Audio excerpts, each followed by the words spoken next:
Welcome back to the Lumia Mania Duo Invitational brought to you by Wisdom Media GG. I'm still Casanova, and joining me is still Khroen from Cloud9. We had Lobby A complete already and move four players guaranteed, or four teams, I should say, guaranteed into the final. But now we're going to be moving on to Lobby B to get the rest of that finals lobby locked in. Khroen, looking at this lobby, go ahead and break this one down for me.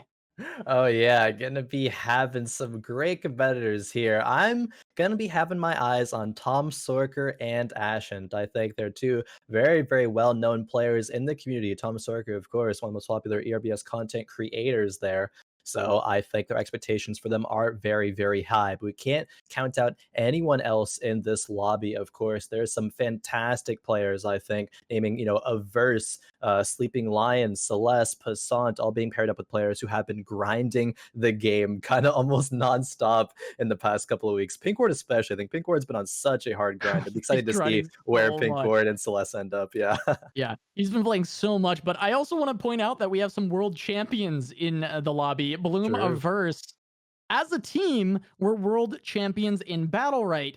And I think that team synergy in a game like ERBS that does have some similarities to the Battle Right Royale, at least in the style of game that it is. I think, Bloom and Averse could be an absolute nightmare, go the way of Tolky Polty, but Bloom has not played very much just yet.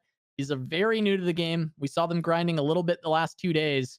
And we'll see if that cramming and their team synergy is able to pull them through and see if they can get out of this group. Yeah, actually, just a quick note on that. I was actually just talking to some of the players, in between that break, and Tolki was like, I'm kind of glad that in-houses didn't go well for us with Pull Team maybe getting cut out because it gave us time to recognize our mistakes and improve moving forward into today. So maybe similarly, Averse and Bloom, maybe if they didn't quite practice didn't quite go as well as they would have expected, they have time to address it and to improve moving on into the tournament here. While these players are new, they're going to be paired up with some very, very strong players, going to be kind of showing them the ropes, giving them some advice, knowing, okay, we path here, we plan it out, and then we're gonna just be able to move on from that point. So I think while players are new, by no means should we count them out. They're gonna be still being able to live up to and even exceed my expectations. Absolutely. And we talked about grinders earlier, right? PinkWard, if you've been looking at the section for streams, you've seen PinkWard playing nonstop, massive long streams. But out of this lobby, the players that may have been grinding the absolute most are a couple of our friends back from the hero scene, Mike Udall and Big Baby Jesus, or BBJ for short. They have been putting in so many hours as a duo that actually, Crone and I, we've been thinking that they might be one of the teams to beat in the tournament overall. And we're going to put all this expectation on them leading up to the lobby so that if they let us down, we can make fun of them later. True. Very, very true. But no, I think they have been playing a lot recently. I know when they started out, they were looked a little shaky. Michael Udall was playing Fiora, and it was going okay. But now he's moved on over to being a Zahir main, and honestly, he looks really, really good there. It fits his play style coming over from Heroes of the Storm, playing that Kael'thas. I think it's kind of a similar, like Mhm. esque, mage. And he does kind of shine in that play style. BBJ probably gonna be on that Shukai, cooking up a storm, feeding all of Lumia Island, and of course, gonna make sure Mike Liddell's stocked up that food. So they're gonna be a threat. You talk about, we have expectations. They're currently fourth out of all the 18 teams in the power rankings, at least for me. So I would expect to see some good stuff out of them as we do get into game here very shortly. Yeah, we're going to be jumping in just a moment. We're going to see if there is anything that we don't expect. We'll try and go through and talk a bit about what each of the players have been playing that we've seen in the past. Instantly lock in Shukai's here for Michael Udall and Yep. BBJ. Samsora is another player I want to talk about a lot because I think Samsora is someone we initially were kind of like sleeping on, like, oh, Samsora plays a lot and he likes the game, and he's a pro Smash player. Like, we'll see how good he is. But seeing him paired up with Sleeping Lion, this Sylvia Emma duo has looked so crazy in the in-houses. The mobility of these two test subjects makes for such a strong duo as far as moving around the map, looking for good third parties, and then escaping when the engage doesn't go their way. Yeah, we were talking about that a lot, being like, oh man, this duo is actually looking really, really nice. Because not only do they have tankiness, they have the mobility, they have the chase and catch potential, and they're going to be able to get, punish other players in the lobby if they're not too careful. If they get third partied, boom, they can bike away, Emma port away. They have the poly disengage, they have the wall there from Sylvia disengage as well. There is so much utility between them, and even with all that utility, they don't lack on the damage, I think, in the slightest. Sure, there's going to be other compositions that will be able to output more damage, but that is where the utility comes through to close that gap. I think that is a team to really, really watch out for. They've been having some consistent performances once they get all their routing, taken care of in the in-houses. So I'll be expecting them to repeat that here today. I would think that they can move forward.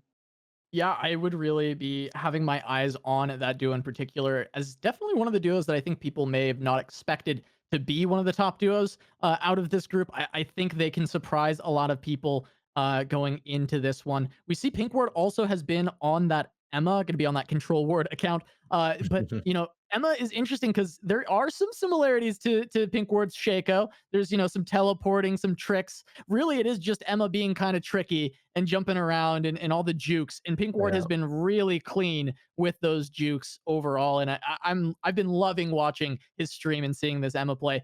Couple good Emmas because Lily Dongo is also in here, well-known ERBS content creator, known for her Emma. One of the people who really kind of brought to NA that Fuma Shuriken build that a lot of the Emmas have been playing.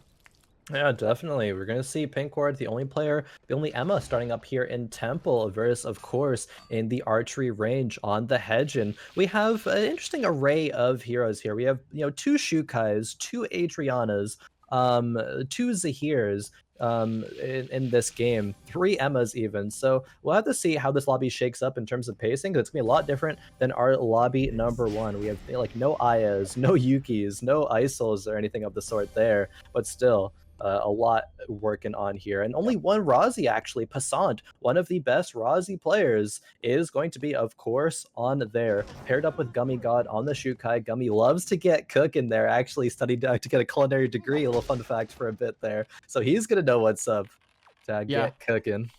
And one thing I want to note on because we're talking about the Shukais, we've talked about in the past off stream about how we love BBJ's and Michael's comp for fighting. Mid game, late game, this comp does so much damage. It has so much CC, so much control. Really love it. Well, looking at Fevi Knight and Olay, they're playing the same comp. They're playing Zahir Shukai. And Olay being previous League of Legends pro player on Immortals, on Team Liquid, a very strong support player. Gonna be on this Shukai supporting Fevi Knight here with all the food and getting those setup combos, trying to get the knockups to combo with that Zahir and get all that damage out. Definitely. I think that's a great transition of playstyle there. It's going to be similar enough to whereas I think, mechanically, they're not going to feel too out of place at all. It does just come down to familiarity with the game, looting, how fast they can do that, how, well they can recognize when I should take engages, when I shouldn't, because Jukai really is that front line, that engage threat. And if you go in when it's not a good look, you can get punished very, very hard for it. Going to be similar with, players like Lobber and Madara there with the Nadine and the Magnus. Let's see how well they recognize, but some forest engage happening here. Yeah, fight going on. Bloom and Averse gonna find Michael Udall immediately. They also are getting on to BBJ. Bloom gonna see if he can get more crowd control down, but that is going to be a kill. And across the map, Sleeping Lion and Samsora have fallen to Gummy and Passant. You see Ashent has gone down somewhere as well, as BBJ is going to run into the red and should be able to get away. As Tom will need to try and find the revive onto Ashent. We're gonna see Michael get cleaned up by Averse. Gummy God and Passant pushing on to Tom, and they're going to take him down. So two of our favorites coming in already taken out. Ashent and Tomsorcer are down. Sleeping Lion and Samsora are down. And Michael has fallen to Averse and Bloom. BBJ trying to come back in, though. He actually has the ult ready, and he's going to be able to get the down onto Bloom. And now Averse is in trouble. BBJ went away and found the ultimate. He's going to stick the res, his big Shukai body, trying to protect Michael. As Averse is going to continue fighting, they go for the res. They're both going for it, but the cooldowns will be up. The C will come out from Michael. Watch for the tornado to come out immediately. It's going to hit both, and now we see the stun, but both of them go down. Bloom hits level 6. Bloom hits level 6 in all of that engage, and the motorcycle comes down and takes them both out. So a couple of kills coming over to Averse and Bloom, and they win the forest battle. They are the kings of the forest. What a time to hit level 6 there for Bloom. It could not have come a moment earlier. Oh man, that was so nice. I thought BBJ there had such a good turn. Get level 6, you could take down Bloom, you can take down Averse as well, but he stuck the res and got punished because Averse had the fear off. It looked still okay even at that point. You can get the res off, Zahir can get that CC through, but then the level 6 from Bloom changed everything. That was so insane. 3 of our teams are already out 4 minutes into the game. This is a bloodbath to start things off. Oh my, what a way to start the first game of Lobby B, to start off with all of these kills happening on multiple sides of the map at the same time. And really, I mean, that just shows the MOBA mechanics overall of Bloom. Dinging 6 and snap picking it and casting the ability. You just know, I mean, he's a pro player. You can expect that out of him. But even though he hasn't been playing this game that long, that transcends the genre. You are always ready to do something like that. And Bloom makes an amazing play to turn the tides of that fight straight away with that motorcycle. The awareness, you hit 6, control R, boom. That's all you got to do. And you know, it sounds easier than it is. It's actually kind of hard to be in that scenario, in that sort of situation, recognize it. But some great awareness, great professional play mechanics there going out from Bloom. But as I mentioned as well, 3 teams already out. The teams who have the kills, right, are 3 kills on Gummy God and Passant. 3 kills between Averse and Bloom. Their masteries are going to be higher than most other players in this lobby. So if they find more engages when their ults are back up, they're definitely going to be favored because they're going to be hitting, you know, level 7 masteries a bit faster than everybody else. Yeah, and we see, you know, Lily Dongo and Kavira looting through Pond. Actually, in some of the in-houses, Kavira and Lily Dongo were having a lot of trouble moving through Pond where it was contested, but this game, it's been pretty free. Lily Dongo and Kavira are actually able to get their loot going early. They have a good scaling composition with this build that they run on Kiara. And so Kavira is going to be able to try and make his way towards all of that loot and find those big items for the late game to be that tanky beast in front of the Emma. Definitely. That's all you got to do at that point as the Kiara, just with that tankier misaligned build, going to be able to provide that CC, that control if you find an engage or anything of the sort there. We see the other Zahir Shukai duo here between Ole and Fevi Knight. They're moving up through Temple. Builds are not yet completed, but they're still going to be solid here. No one really up there to contest them. In fact, everyone kind of has found their spots on the map. No one going to be sharing a zone right now. So we have a little bit of downtime here. Maybe to say, if there was a team besides of Averse and Bloom or Gummigon Passant, who do you think would be the one to really threaten them out of the other 4? So I actually, there's 2 that I have for me that really stand out. It's going to be Fevi Knight and Ole, and Celeste and PinkWard. Fevi Knight and Ole, I just really like Zahir Shukai as a comp. I think it's really good in the later stages of the game in the team fighting aspect. So I would expect them to have some success. But also, just Celeste is the highest rated duos player in North America. Yeah. Celeste is very good at duos specifically, and I think that with PinkWard grinding as much as he was able to do, Celeste is going to be able to help out with the other aspects of the game that are more difficult, with the looting, making traps, making food, and helping to ensure that they have a very strong late game.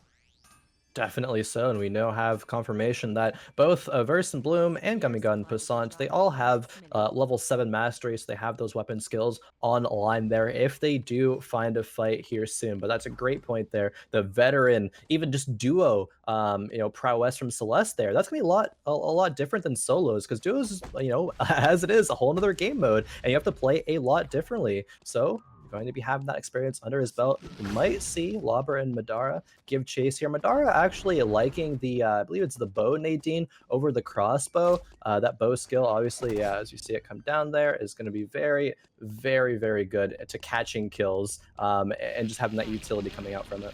Yeah. This comp is pretty interesting too with Madara and Lauber. They're running kind of this Nadine who can just farm, and then having that big tanky Magnus in the front line to help out. And Lauber's pretty stacked up. He's got Statue of Satoria. He's got that Mithril Shield, that RNG item, going to be helping quite a bit. It's a great item on this Magnus. The attack speed's even helpful because he can put out a lot of damage with Statue. So I really like this composition as well. It's going to be a lot better in the 2v2 scenarios, whereas Fevi and Ole can kind of thrive in any scenario with all of that AoE damage and poke that they have. But I really like this, and they're able to just kind of let Madara farm while they move around the map. Yeah, definitely going to be farming out those uptown bears. See, and I believe it was the yeah, it's the twin bow actually there for Madara. So opting for a lot of attack speed, has healing reduction as well, but going for that auto attack style bow build as opposed to say any skill amp scaling into the late game. That is something that Nadine's can do. You just play PvE style, get to the end game, and just start chunking with those Qs. But not going to opt for that specific playstyle here. We do see players still be spreading around across the whole rest of the lobby. There was a little bit of a potential engage, with a Verse and Bloom, but it didn't actually happen with Madara and Lobber there. But now, with them moving on into Beach here, maybe contesting Celeste and PinkWard. Yeah, we could see them contest here. PinkWard does have that 7 mastery, so we will have the Caltrops. But Celeste is not quite there, so we will not have the Smoke Bomb available. We'll see if Celeste can pick that up pretty quickly, though, because he is at 6 of 7, so just a couple of hits, he can skill it up and have that available. Yeah, Lobber does now have the weapon skill online as well. If they were to find a fight here, they're posturing around, but the control out of Adriana makes this so hard for Lobber and Madara to even engage, let alone just leave at all. They can probably find this down from just a couple other spells. Yeah, Celeste is so fast with the Glacial Shoes. On top of that, going to try and land another slow, and PinkWard will look to TP in, but Kavira running straight past Lover. Kavira's going to find himself in a pretty tough spot, running into PinkWard and Celeste. Now Olay has teleported into the mix, and suddenly Forest is an absolute fiesta, and everyone's like, wait a minute, there are too many people. Let us back away. We don't want to get third-partied, even though Celeste and PinkWard had a lot of control of this out the gates. Definitely looks like Lily Dongo actually be the sole Forest casualty right now. Kuvira ran up, said, okay, let me just get away from here. Oh, was in a really, really risky situation. Did get out, though, so the potential to rat to higher placement is available. But now the Wick is up. Wick is online. I have to see where it goes and if players will be trying to take it down. Yeah, we will have to see. I mean, Wick on the other side of the map of the forest where everyone was fighting, as Lauber is going to be falling on the other side here, as Basant and Gummy are the ones who will look to claim the Wick in Pond. It looks like they're going to get it for free here, as we do have Lauber has fallen on the other side of the map, and Celeste and PinkWard, I believe, are the ones that are getting that kill. Oh, they do have no kills. I think it was actually a Verse and Bloom, actually. Ooh, yeah, it is a Verse and Bloom. That's right. Verse and Bloom getting the pick onto Lobber. Madara is saying, nope, I'm just going to be getting on out of there. And now the 4th kill for a Verse and Bloom, tied up with Gummy God and Passant here. The 2 threats still remaining to be the threats of the lobby, but now with the Wickaline buff for Passant and Gummy, they are going to be even more advantage here moving forward into this end game. It's post Wickaline. We'll see what items they're able to make from that Force Core, from that VF Blood. If so, I know Red Shoes are very, very good for Passant. They could make Auto Arms. They can make Hermes for Gummy God. That would be very, very nice. To check in with them a bit later to see what upgrades they have claimed. Yeah, definitely intrigued to see what they grabbed off of that Wickaline. And see how they can snowball, because we know that they were pretty strong already mastery wise with these kills. They picked up a lot of early pressure, but that Wick buff on the Shukai, throwing out those Lost in the Sauce, tagging that to get the debuff down onto people, it's really, really strong, and they're already a strong team fighting composition just because of the fact that they are running a Shukai. Shukai itself is going to help you out in those team fights so much, and we've seen the power of Razi in the hands of a competent player with Tolki earlier, and we see it now with Passant.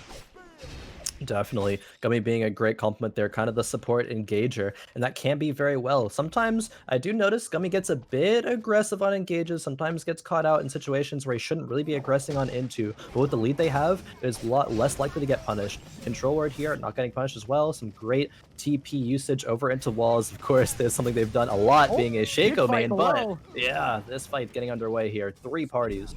Yeah, 3 parties fighting off here. Celeste going to be moving away from Olay and Fevi Knight, as Kavira is going to fall to Bloom, and a Verse on the bottom side of that. We saw the motorcycle blow up on the wall. Kind of caught me off guard, but they did actually pick up that kill onto Kavira. So farming a 5th kill of the game between these two, as they are continuing to make their way up the placement as well. This is shaping up to be a very high point game for these 2 previous Battle Right World champions.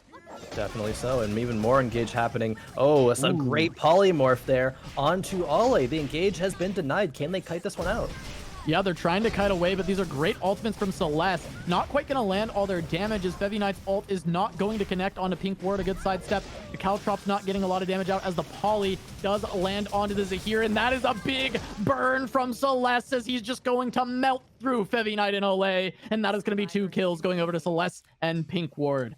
The spacing there from PinkWard and Celeste was actually amazing. Not only were they able to kite it out and basically chunk Olay to half HP before anything started, they also split. They were both on either sides of the Shukai, so the Shukai ultimate had to wait until it even got a little bit of value, but at that point they were just way too low and got taken out. So that's wonderful, wonderful team fighting, kind of awareness coming out there from Celeste and PinkWard. They are very, very dominant at this point. Yeah, they look so good in the 2v2s, and that's just the grinding that PinkWard put in and just Celeste having all the experience. I think that combination of these two players is shaping up to look great in this lobby so far. We have Averse and Bloom coming back to the forest. Potentially could run into them a bit later, but I think things are going to slow down at least a little bit as we make our way towards the final zones of the game. There are only 3 full teams remaining, and Madara is trying to move around and just pick up as much hunt as possible, trying to be relevant in the late game to look for those 3rd and 4th parties. Definitely. Queen of Hearts, they're being picked up by Gummy, and we see Passant with the Emerald Tablet there.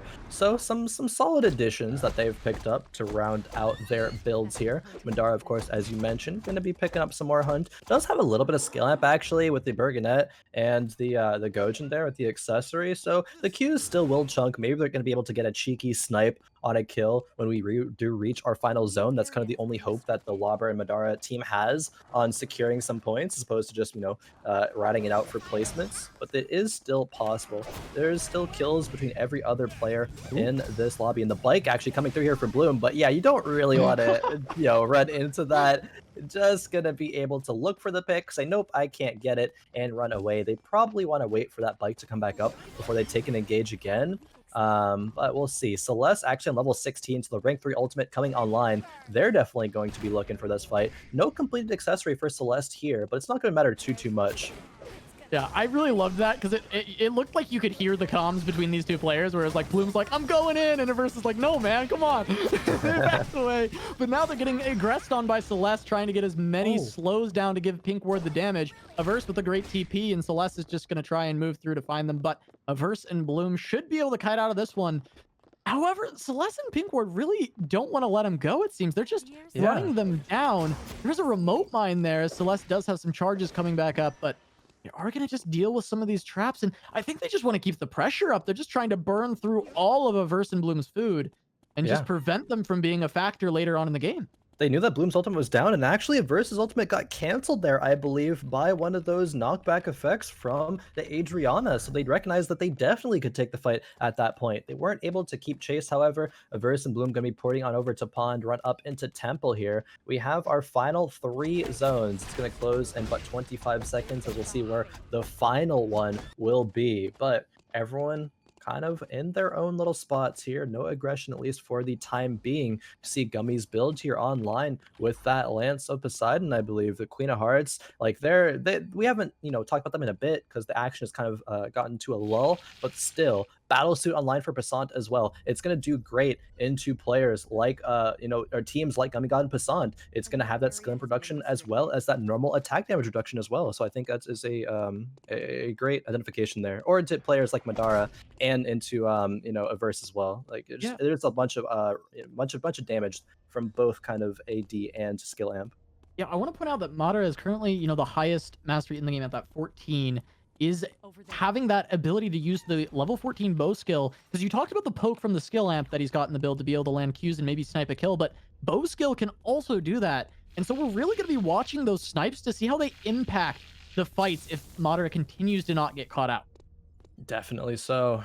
We're gonna see, I believe, was it School being the last zone here? No, it's not Alley. No, it's not Temple. Was it School or Archery? Not sure which one. But either way, Averse and Bloom probably not gonna want to TP. They're just gonna walk through. But if they walk through, they might actually end up getting cut off here by Passant and Gummy God. Yeah, waiting in the bush right there. This is great play. I like this a lot. They're waiting to see Averse.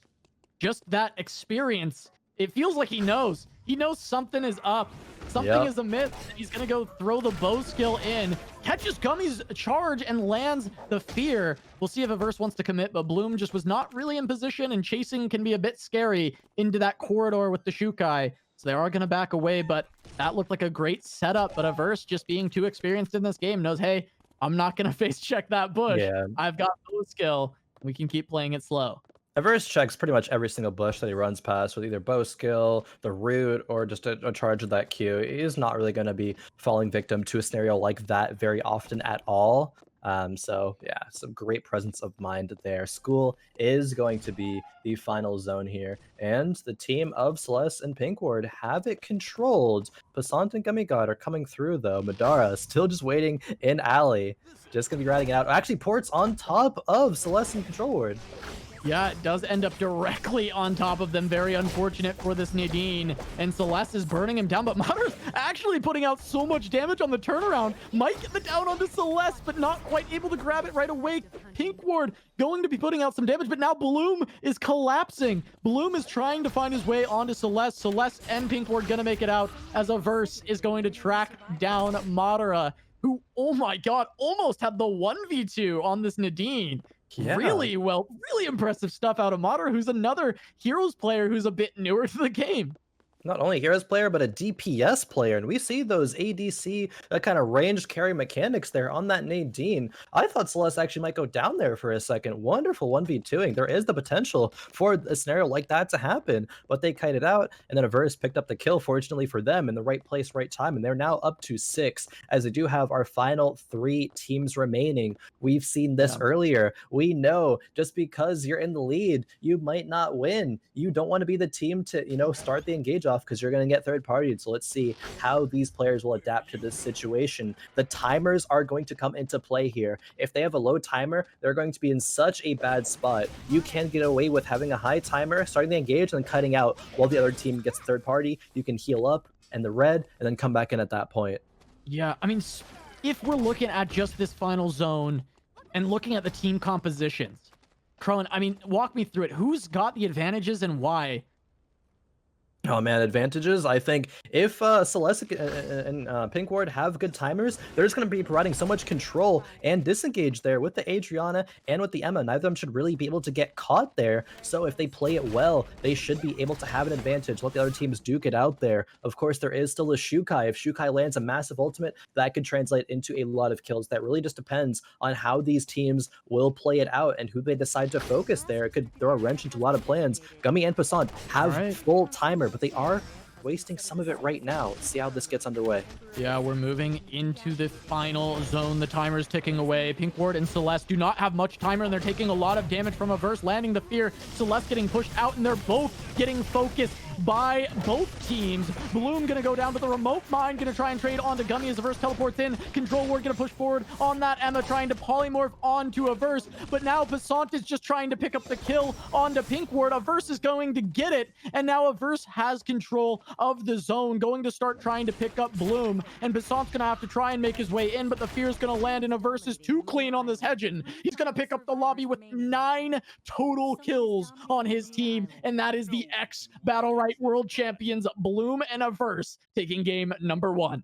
And they are coming to play very similar, very reminiscent of that Tulky and Pulte earlier, both having teammates that, have the mechanics there, but maybe not the game sense. But Averse, piloting Bloom very, very well there, getting into a final game scenario. And as I was saying, if you engage, you might not be able to get the win, but Averse engaged it and still came out with the victory there. So a great identification on what you can do with your position there. Control Ward and Celeste, they were getting poked out just a bit too much there, and we see how the kills are all shaping up. They are very, very top heavy. 9 kills between Averse and Bloom, and 6 kills between Passant and Gummy God. Honestly, a great performance from them as well, and 2 kills combined between PinkWard and Celeste. Well, and the way that Averse engaged actually was conducive towards their success. He did not engage in between the two. He engaged on the far side of Celeste and PinkWard, fearing them towards Gummy, which pretty much incentivized Gummy and Passant to be like, okay, well, we're going to commit onto Celeste and PinkWard and try and get the kills out of this fight, try and take down this one team, and then worry about Averse and Bloom. And because of that, it just allowed for those cooldowns to be down on both sides instead of just one. And from there, Averse's prowess on this Hedge really coming through, landing plenty of abilities, and the traps making all the difference at the end. Remote Mine doing so much damage to Gummy and Passant at the end. Definitely, and it looked like with that engage starting, Gunny Basana, it's like, all right, that's a good cleanup there. The Xiukai ultimate came through, but of course, it just wasn't enough. What a way to end game number one. There was only 2 kills that happened outside of those top 3 teams, so they really, really put on a clinic here. Yeah, absolutely. The two of them, absolute domination over Lumia Island this time. We're going to see how that is reflected in the scores as we see them tallied up from game number one. Yeah, Bluminiverse, 36 points. What a way to start things off here. 28 with Gummy Passant as well. They are so far in the lead. It's looking very, very good for them. Unless they, double ninth, they should be, moving forward here after even just game number one. But there's still, of course, 2 more games left of this lobby. Have to see how teams adapt and how they shake up for these next couple of games.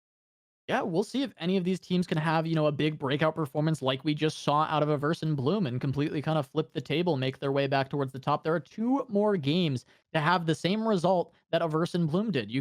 Any of these teams can kind of have that performance, that pop off performance. This definitely looked like a really good snowball completed all the way to the end by Averse and Bloom and also by Passant and Gummy. They just didn't quite win the final fight. Yeah. Super, super close there. It really gives me hope for Gummy and Passant moving forward here. Passant obviously talked about being a super, super good Rozzy player. And Rozzy just such a dominant test subject right now. Probably one of the best, even just like objectively out of all of them right now, at least in solos. But it looks like you take it to a duos format and they can do the same thing. They're constantly getting lobby wins. We saw with Tulki earlier, and they can, do so well paired with a myriad of other test Yeah. subjects. We saw them paired with, Shukai, with Magnus, with, just a whole bunch of combinations there. But we're moving on in to game number 2 right now. And I'm curious to see if anyone's going to change it up. And it looks like we will have literally 0 changes in compositions, if my eyes Wow. serve me Snap correctly. locks too. We went to the screen and it'll advance faster if everyone locks in. Everyone instantly locked in and Yeah. we're getting into we're going to get into the drops very soon and see where everybody's going, but that is cool to see because we had so many switch ups in lobby A, Yeah. but lobby B everyone is like, "No, that game was a fluke in the way it happened," or "Wait, we liked how that game went," and they're sticking with it. Especially, I mean, we saw, Tomsorcer go down super early, right? Yeah. Same with Sleeping Lion and Samsora, who were 2 teams we expected to be really good. Michael and BBJ. None of those teams I would expect to switch based off that one game because they're very good on these compositions that they've played over and over again. Yeah, I think if you had a poor performance, you got to just shake it off, move forward. It happens in every single, battle royale type game. Sometimes it just the loot doesn't go your way. Sometimes you get caught out in a bad position. Oh well, that can happen. No changes here moving forward. I wouldn't be surprised to see the standings of, game 2 now be completely opposite. Maybe we could see like even though they were out super, super early, could see a Tom Sorker Ashen win in this next game because I think they are kind of the strongest team coming into this tournament. But we'll have to see how it pans out. I think we're going to have to remake the lobby. There was a disconnect, but we will be getting back into the game just shortly here. But do you have any thoughts on, any more about what we've seen in game number 1, or even just the decision to not switch anything up in game 2? Look, Bloom was sandbagging in the analysis for sure. I mean, he's a whole new beast. This team is a whole new beast going into this games. Bloom, he made the big play. It wasn't. I mean, yes, Averse in the late game is outstanding. He's amazing to watch, and he's probably microing Bloom a lot for the loot early on because Bloom is very new to the game, and they looted so fast. But it was Bloom. After getting picked up by the res, he snap picks up, levels to 6 off the defense mastery going up, I assume, Yeah. is able to skill his ultimate, bikes into Michael and BBJ, knocks them both down, and the snowball started from there. It started from there, and after that, I mean, you saw the end of the story. You saw where it True. went. Went to a 9-kill first place for Everest and Bloom, and they look outstanding. I'm so excited to see them for the rest of the tournament. It's actually good you bring that up because that very easily could have gone the other way. I thought BBJ was so advantaged from, that scenario, getting level 6, of course, downing Bloom, and he could have, if played differently. Of course, you can't fault BBJ for the plays that he made. I think like that panned out. Like, okay, you could see that feasibly being a correct decision to make. But if it went the other way, we could have seen that lobby go to Michael and BBJ just from that power spike right there, taking out Blue in a verse. It didn't happen to go that way, but I'm sure we will be able to see another forest fight yet again, because we know that's where Michael and BBJ path, and of course, a very Spinlet Hedgen likes to go to forest as well. Are they going to tangle again? I think again it is likely, but who will come out on top? Will it again be a verse in Bloom? That is the question. Yeah, I mean, I guess we're gonna see if BBJ and Michael want to just kind of fight over the forest again, or if they're gonna be Yeah. risk averse and walk away. But we're gonna see in game two if that is to happen. We are just still waiting on fixing this disconnect issue, getting these players all into lobby and ready to go. I again, I mean, we've talked about them a lot, but is there any kind of team that has flown under our radar here, Khroen, that you're feeling like maybe is a dark horse in this lobby overall? Oh man, a dark horse. I think we got to talk about Lauber and Madara. Madara was playing off that Ooh. 1v2 scenario there. Those mechanics are nothing you can really scoff at. So if they are both alive in a scenario like that, Lauber being a great frontline tank player in Here's the Storm, I think that Magnus playstyle suits him quite well. So that Nadine Magnus comp, like it fits perfectly for both of their playstyles moving forward here. Taking a look at the scores yet again, of course, they went out Lauber went out early, but Madara still was able to run it out into getting 12 placement points. So they're not like they're too behind as well. So as long as they continue to have consistent performances, they can be ones that move on and honestly could be a threat into the finals, even if they are kind of lower on the radar of us. Yeah, I mean, Hanzo player to Hanzo player, Madara being able to have all of this mechanical skill that he's bringing Yeah. over from another MOBA, Lauber as well, as you mentioned, is a tank player, and just the two of them, a tank player and a DPS player, and they picked up Magnus and Nadine. They're really just porting in other MOBA into ERBS here, and as long as they can, secure their early game a little bit better, Lauber, making sure that he doesn't get caught out. Uh, like you mentioned, Nar looks so good in that fight. Yeah. The mechanics are there. This team definitely can be a threat. Of course, but you can't. Man, just looking at the standings, like Tomsorcer, Ashen, Samsora, Sleeping Lions, in tied for eighth there with 4 points apiece. I'm sure at least one of them is going to jump up in the standings over this next game. This lobby is just so stacked with so much good talent here. Yeah, absolutely. And it definitely didn't go as we expected in game number one. So, game number two, I think there is a lot of potential for the scores on that right side to become very similar to each other. Is what I'm very excited for it because I think it's going to make for a very intense game number three. Definitely. I'll have to get there first yet, but I'm Yeah. excited to get into it as you are. But it looks like we will be getting into game number two yet again. I think it's loading up here. And yeah, we'll make sure to confirm if we see any changes in compositions. It's not looking like it. We're loading in already. The snap logs. These teams are ready. They're Yeah. gearing to go. They're like, all right, we know what to do now. As you mentioned earlier, they're either feeling really good for their comps, having it worked out if you are a Verse or a Bloom or a Cassant and Gummy. But if you're on the lower end, you're like, okay, this is what we practiced. I'm still ready to go. I'm still ready to throw, do the run back here and prove why that they are forces to be reckoned with. Yeah, they are absolutely ready for the run back. I think we will want to have some closer eyes on Hotel alongside Forest at that early point where we saw these fights last time because there were three teams in a hotel that converged on each other, and that's where we saw Tom and Ashen and Sleeping Lion and Samsora fall. The third team was Gummy Passant, and they were able to pick up that kill. I am getting word now before we get too deep into the weeds here. There has been another crash for one of our players, and unfortunately, we're going to need to take a short break so that we can sort out this issue and get that lobby for you. So bear with us. We'll be back with more Lumia Mania, game number 2 for Lobby B when we return.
Welcome back to Lumia Mania. We are still working to resolve the issues that are going on, but we're just back to chat with you guys for a little bit. We're just here to vibe, talk about the tournament, hang out, Khroen. I mean, how are you feeling so far about the games today? I mean, we had Lobby A come through. Now Lobby B is one game down, but just kind of as a whole, taking a look back, like what's been impressing you, what's been exciting you, how are you feeling?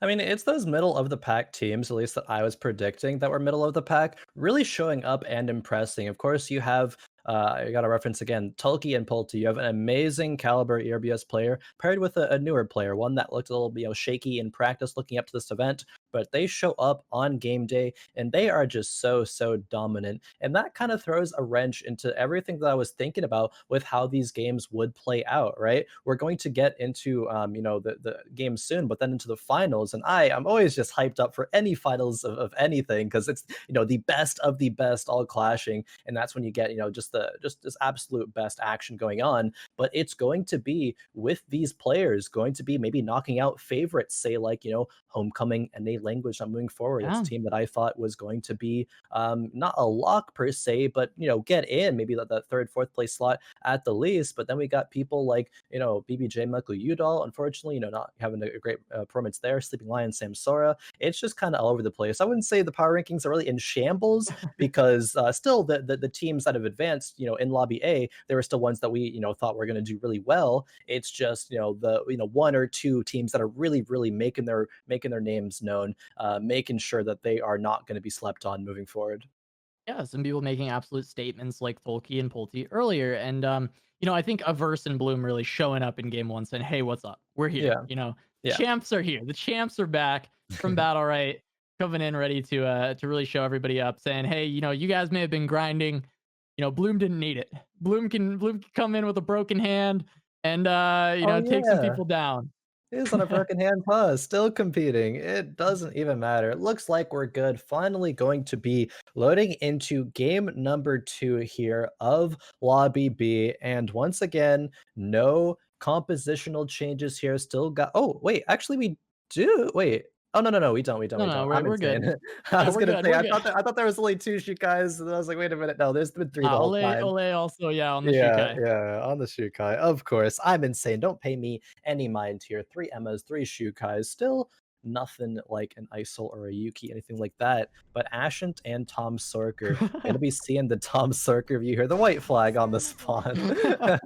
Some cheeky emote there. But Averse once again in that archery range, striking Michael Udall. And Averse is going to get the kind of inside track here. Michael Udall maybe not getting as much of the loot as he would have liked to. Averse and Michael Udall both want to build Heelys, not because it's part of their end build, although it might be with Hermes, but just going to be wanting the out of combat movement speed in the early game. Averse on the running shoes, no ball as of yet, but we'll be looking for it. Ooh, okay, Passant starting an Avenue. This is possible for a Magnum Boa, actually. It's the build that I was talking with him about, a couple of weeks ago. It goes from Avenue to, I believe, Chapel and then Hotel. And third Hotel, you get your Magnum Boa online. So gonna see if that's the route Yeah. that he does go to. He's porting here, and it is going to be, just Hotel second, actually. Ooh, Yeah. interestingly enough. It might still be the Electron Blaster with that in mind, because you do need the carbonated water from here.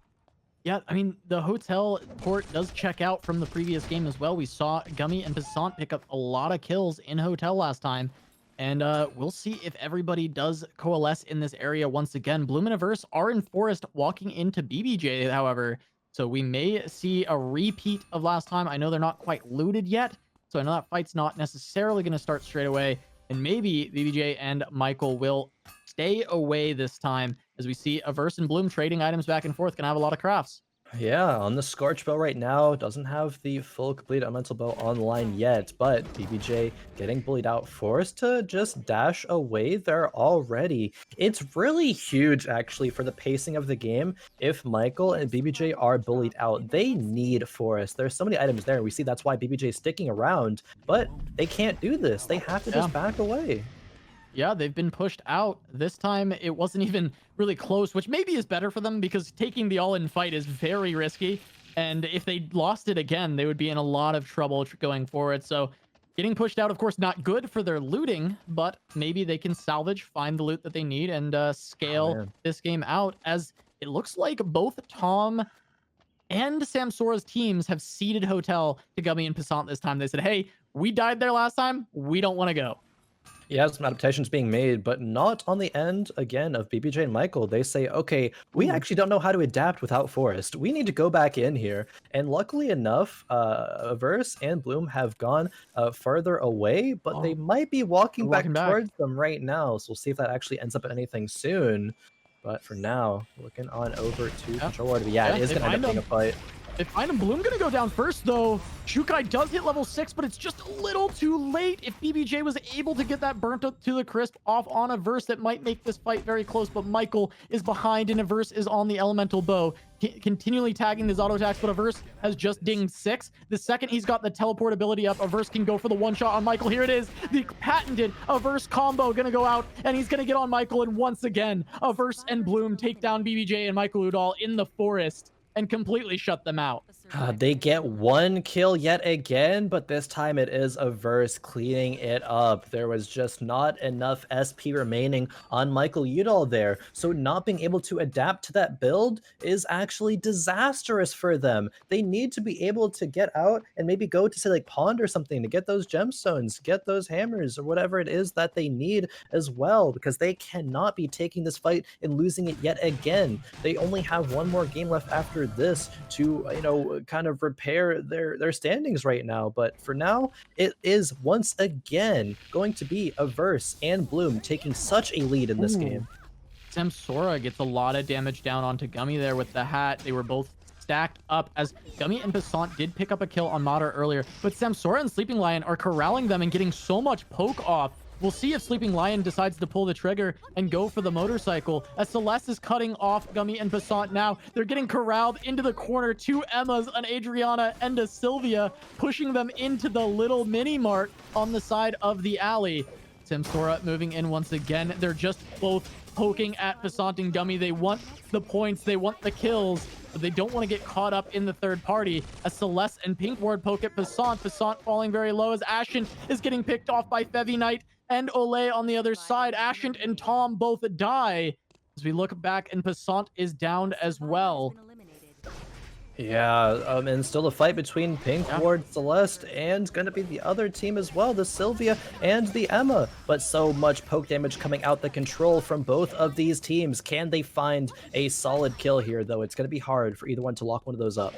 Yeah, they're looking. I mean, it's going to be up to Celeste to try and land some slows, but we've talked about the mobility of Samsora and Sleeping Lion's composition, the Sylvia and the Emma being able to kite away, but Celeste just going to grab some of the items off of Passant's body and then look to potentially back off. Samsora trying to steal what is left over, as Celeste is poked to about half. Sleeping Lion now finally committing to the motorcycle, has full fuel. A great polymorph from PinkWard is going to slow him down, but Celeste is in trouble, as Sleeping Lion on that Sylvia. You can't run away when the motorcycle runs you down, and Celeste is going to get picked off by Samsora and Sleeping Lion. There is so much chase available with this composition. The mobility that we harped on earlier is there, and Samsora, Sleeping Lion are going to grab their first kill of the tournament so far.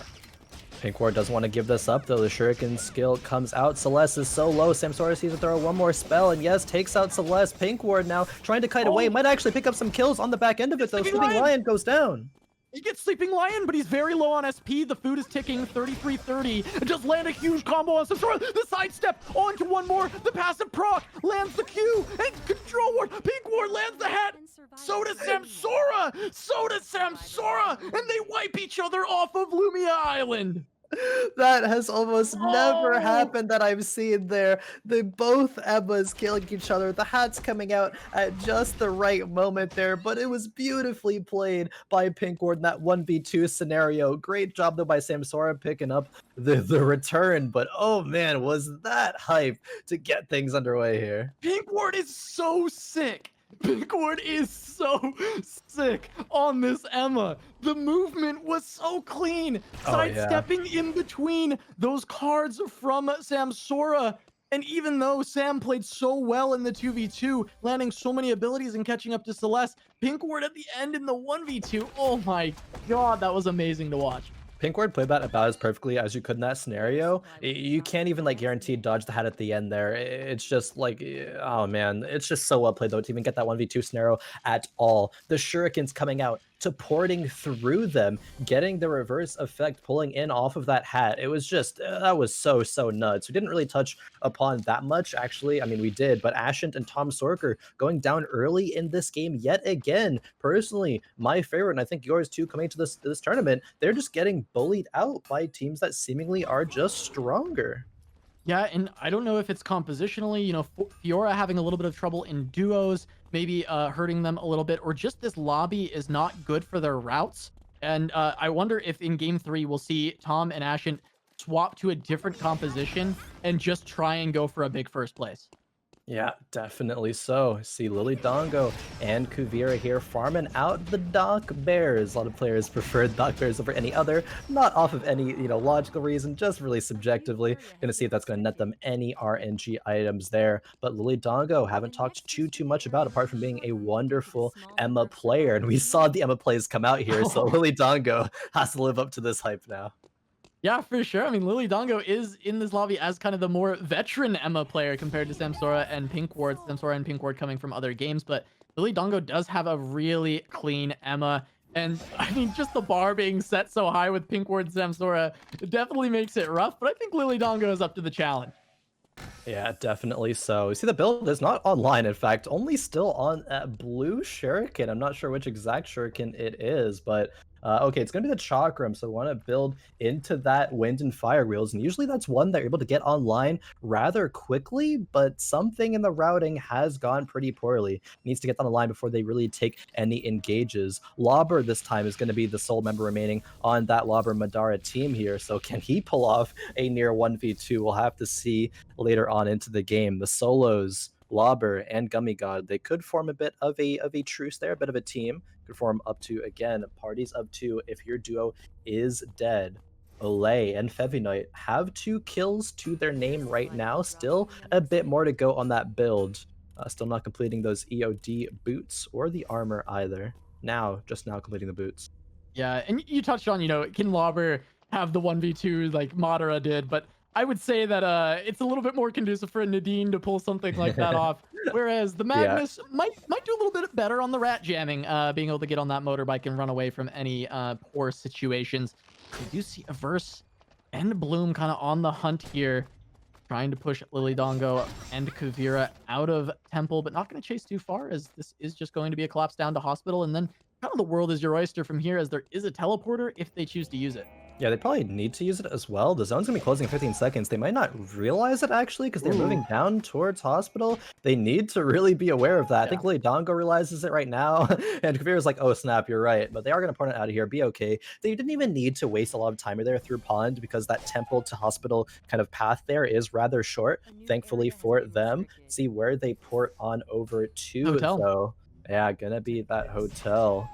But for now, just gonna be chilling right now. Battlesuit has finally been completed by Olay, farming out some bears. But moving forward, Wickeline is up. I wonder, Wickeline was in forest. Yeah, gonna be walking down towards this beach area, but Gummy forced to walk through it. Doesn't tag it, fortunately.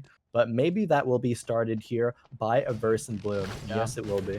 Yeah, I mean, Gummy just going to wave hi to Wickeline, but this is should be a free pickup for Averse and Bloom. They don't quite realize that there's no one here yet, but they are going to be slowly and safely taking it, and no one is near at all to contest. So Averse and Bloom, who won the first lobby, got 2 kills and started snowballing out of forest once again, and now to continue that snowball, have picked up the Wickeline.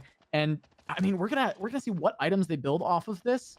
I'm looking at the builds right now. I mean, Khroen, what do you feel? I mean, looking at their completed items, it's very hard to tell where they're going to go.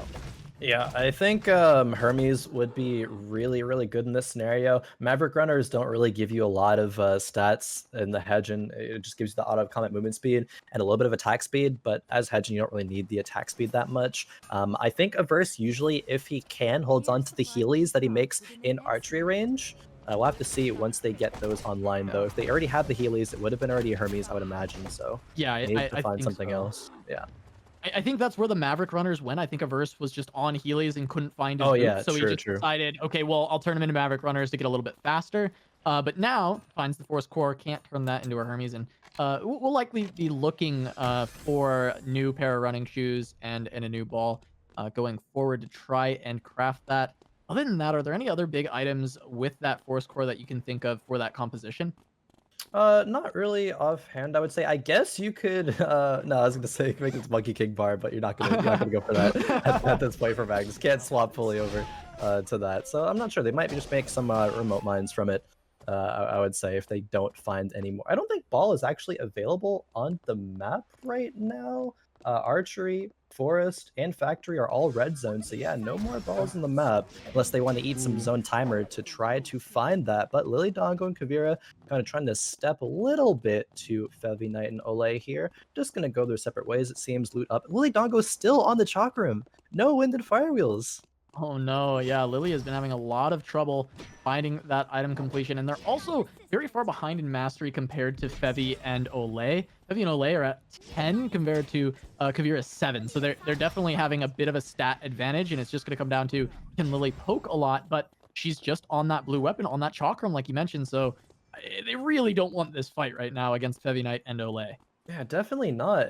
I guess didn't pick up the Buddhist scripture from the temple, and that's going to be huge because you can't build any other items really as well. You can't build Mystic Jade Charm without that. You can't build the Death Rune.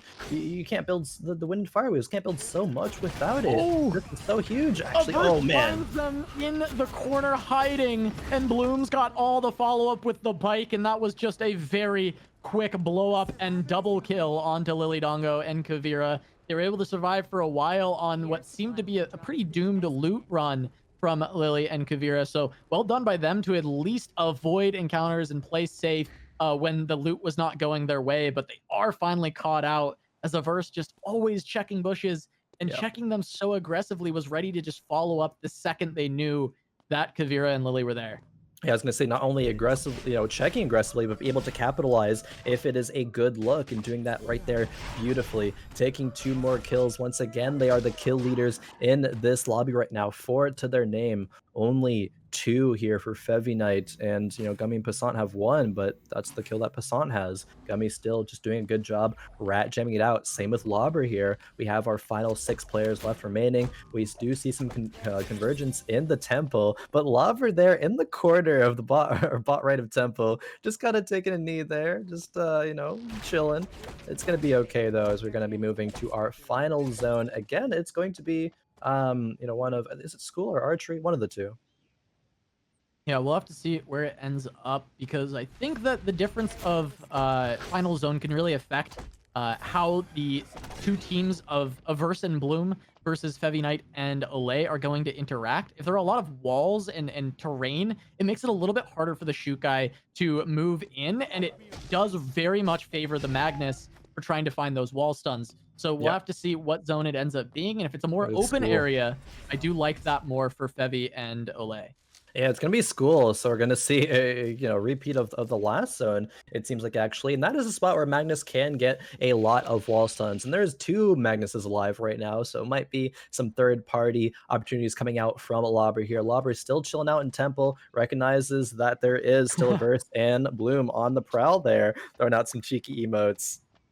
He knows the situation. He's not looking too solid. Is still not even on a completed jacket or that leather shield as well there. So is on the struggle bus, to say the least. Yeah, he absolutely knows he's rat jamming right now. He's trying to outlive Gummy is really the biggest thing here, I believe. Just trying to make sure that he outlives the other solo, get a couple more points for his team, and try and put them in a good position going into the final game. Definitely so. Players moving forward, but once again, a bush camp will Averse check it like he usually does. Great aggression there from Olay, though.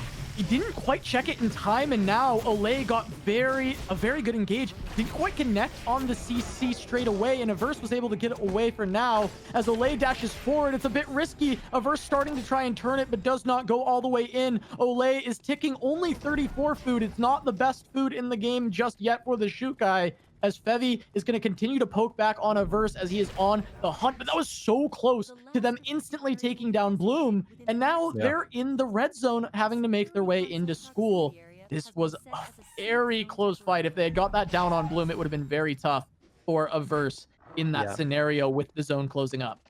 I think if that was a player that wasn't Ole, that fight wouldn't have gone like that. Ole, being a professional League of Legends player, you know how to pull the trigger. You know how to just go when it looks good. And so that was a great start to the fight there. Not even giving Averse time to check the bush like he usually would. Averse is like just stepping up to try to do it, but boom, you recognize that snap engage there. So this team fight potential out of Fevi and Ole is definitely online. It's definitely available. We have the Rat Jammers with Lauber and Gummy still just sitting on each side. Gummy on the bottom side, Lauber on the top side, but Bloom and Averse, they're still looking like the scariest ones. Lauber, yeah, this is the spot right here. I learned this one a while ago, and I was like, oh my god, this is so insane because you actually don't have vision of behind that doorway. If you check it there, you have to actually go through the door towards archery to see any players there. Of course, we saw that spot checked earlier on in Oh, the tournament, bike but when the committed. bike actually committed for Bloom, re-engaged by Ole, but it doesn't hit.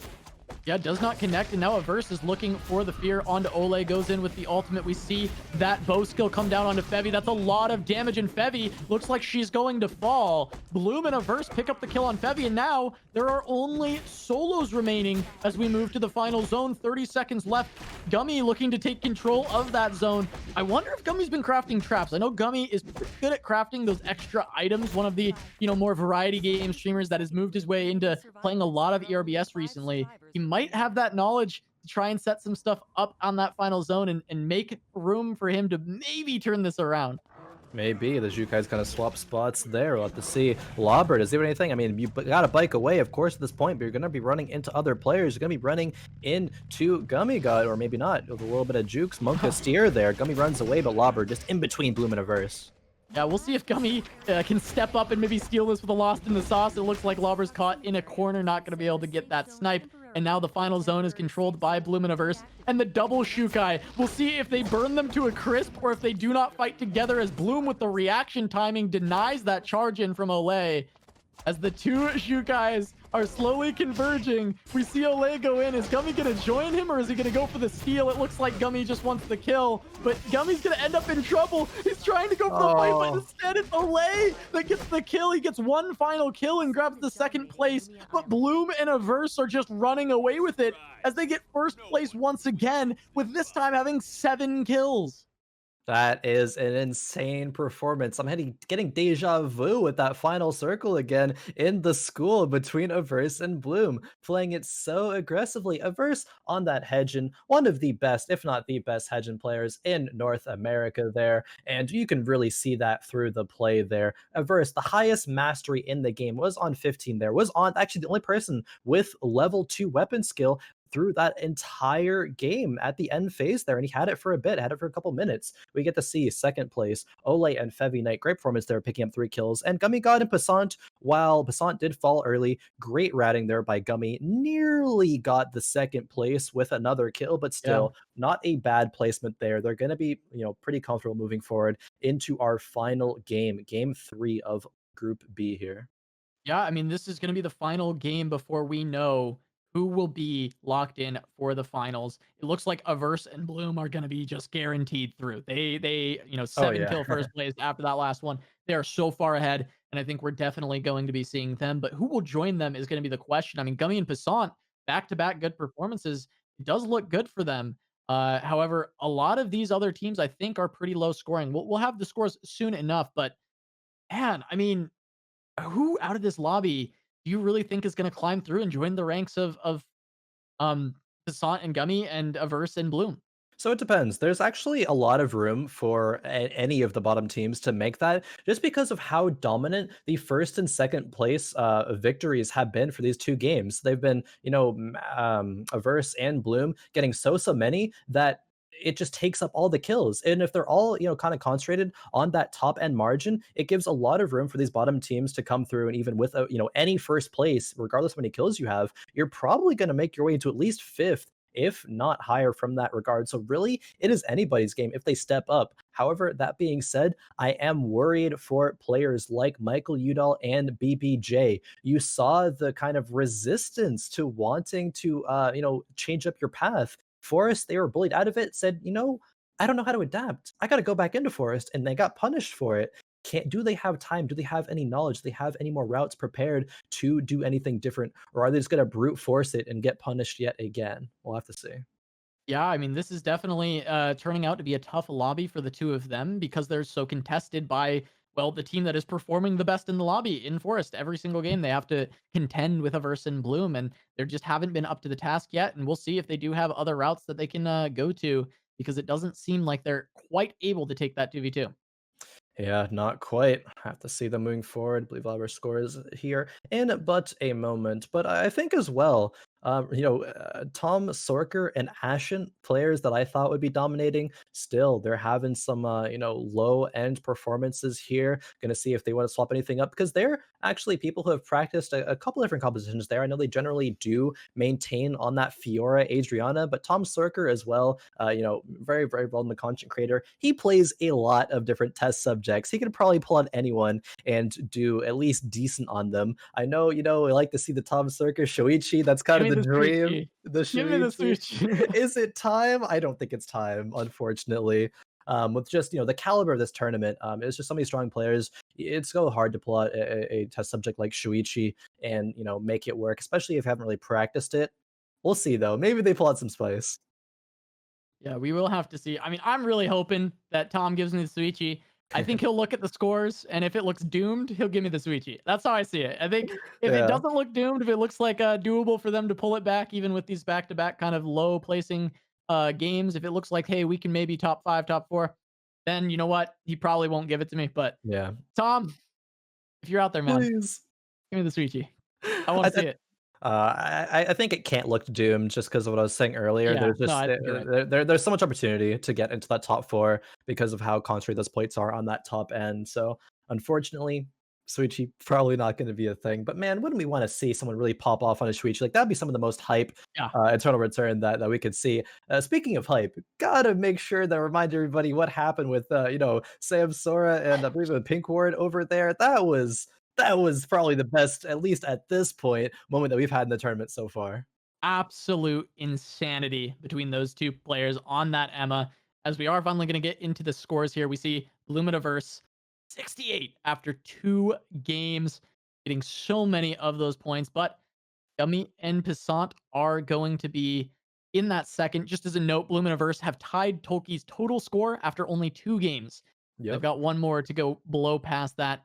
We do see PinkWard and Fevi Knights teams are rounding out that top four, tied at 32. However, Lauber and Madara and Kavir and Lily Dongo are still fairly close. And with good placements and maybe Fevi Knight or PinkWard dropping a little bit, they can definitely catch up. Oh yeah, definitely. There's a lot of room, especially like you said, if there is a poor performance from Fevinite Ole and from Pinkward and Celeste, you could really see the standing shape up there. There's probably only room for one team to move up in that scenario, but who will be the team to do it? That is going to be the question as we move forward into our game number three. Tomsorcer and Ashen. It feels so out of place to see them being And so low. last, They're oh my literally God. last place. Yeah, only 8 points after 2 games. That is going to be rough. But again, there is room for one to move on up there. Can it be them? Can they have the pop off game? Yeah, we'll have to see. I mean, if they completely pop off, there is definitely room for them to move into that top four. They need a little bit of help though. They need other teams that are near that top to not have good games either. Drop pretty low for Tom and Ashen to actually make their way back in. But as those kind of pillars of the ARBS community, I think they have it in them, and we'll have Yeah. to see if they can actually pull it out.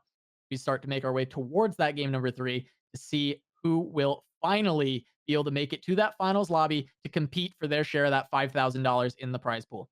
Definitely $5,000 is nothing to scoff at for an eternal return tournament. That's, one of the largest ones that we have had, at least for North American competitors. And, with that in mind, I'm sure that some of these competitors that aren't used to being professional players, there's a bit of nerves in the line. Like it's Oh, it's nerve-wracking getting into a tournament setting like this, going up against so many great players and still performing. I think that is why we see players like Tolki being a professional, Paladins player, and like Bloom and Averse being professional battle rate players. Where we see them like kind of in their element right now. They know how to show up on game day and how to be prepared and just still just stick with what you've practiced, not have any, anything go wrong in that sense, and really just show their dominance here because again of that experience.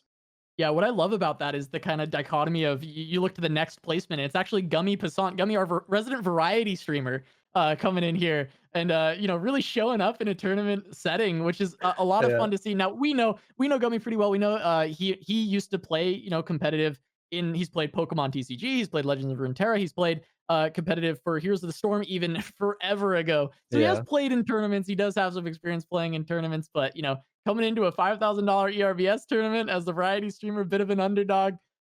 Really showing up though, and he and Passant are putting in a lot of work. Oh, definitely putting a lot of work into game number 1, even still impressive performance from Gummy in that last game, being in the correct, correct spots, rat jamming it out.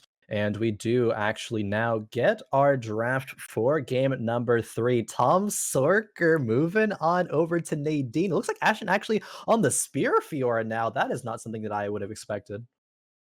Yeah, Spear Fiora gonna be the swap with the Nadine from Tom. Maybe just thinking that the route that they can go for this is gonna be a lot safer.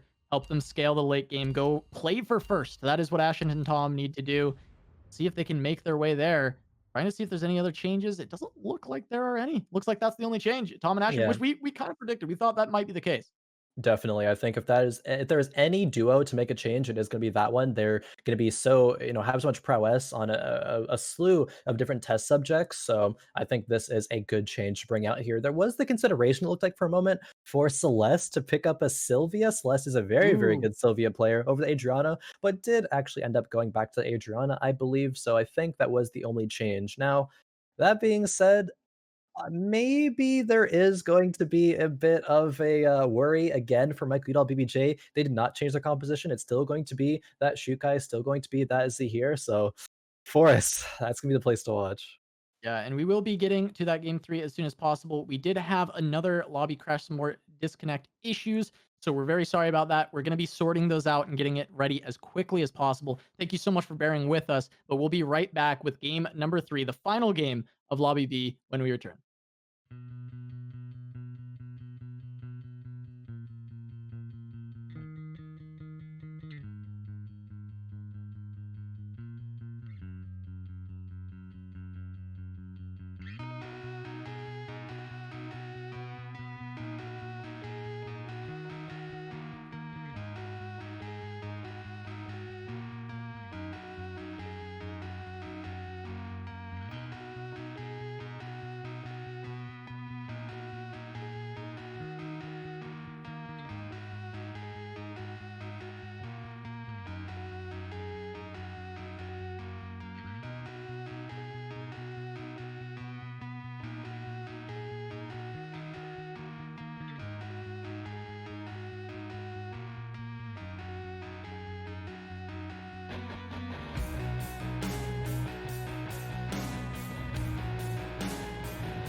Welcome back to the Lumia Mania Duo Invitational brought to you by Wisdom Media GG.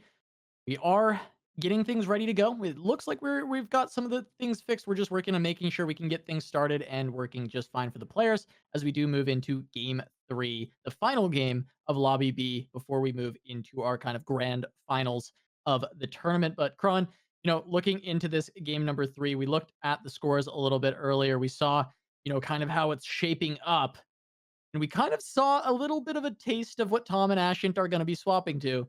How do you feel that routing might change for them? If or do you think it'll affect some of the other teams with that routing change, seeing a Nadine and a Spear Fiora?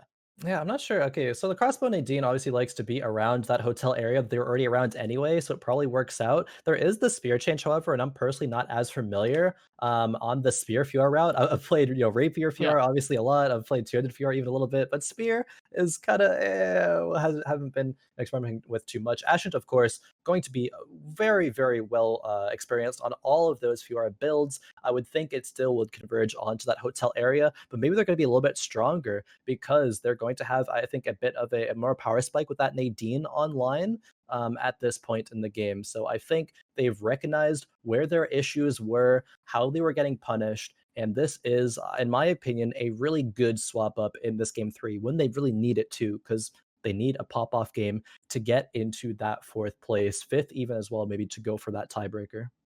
Yeah, I mean, we've seen Fiora pop-offs in tournament, even yourself, 9 kill first in a solos tournament to help you qualify. So Yeah. maybe we could see a duos tournament with a 9 kill first for Tom and Ashint to help them climb their way back up. Fiora can get snowballing early, even on the spear build for sure.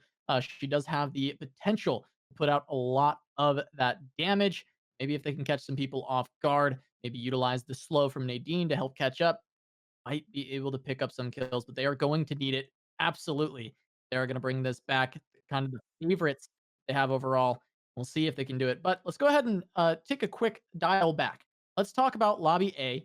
Let's talk about who has made it all the way to the finals and who these Lobby B players are looking to go up against once they get there. We see Tolki, Nizori, Skaz, and Prismat were the ones that are guaranteed through.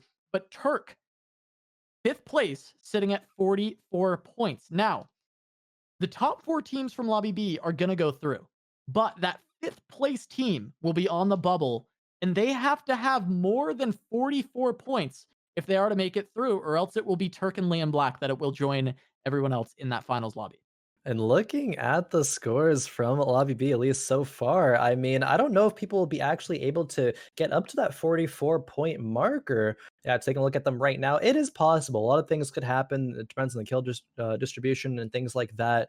But 44 points, you need 20 if you are Lobber and Madara. But also, you have players like Fevi Knight Ole, PinkWard, and Celeste all really gunning for that spot. Gummy and Passant are pretty much locked in. If that is kind of the bar, they need to be above 44. They're going to get at least 2 points, of course, from this game, even if they do get ninth and no kills. So they're going to be looking pretty good. Everyone else, though, definitely still has to have their head in the game.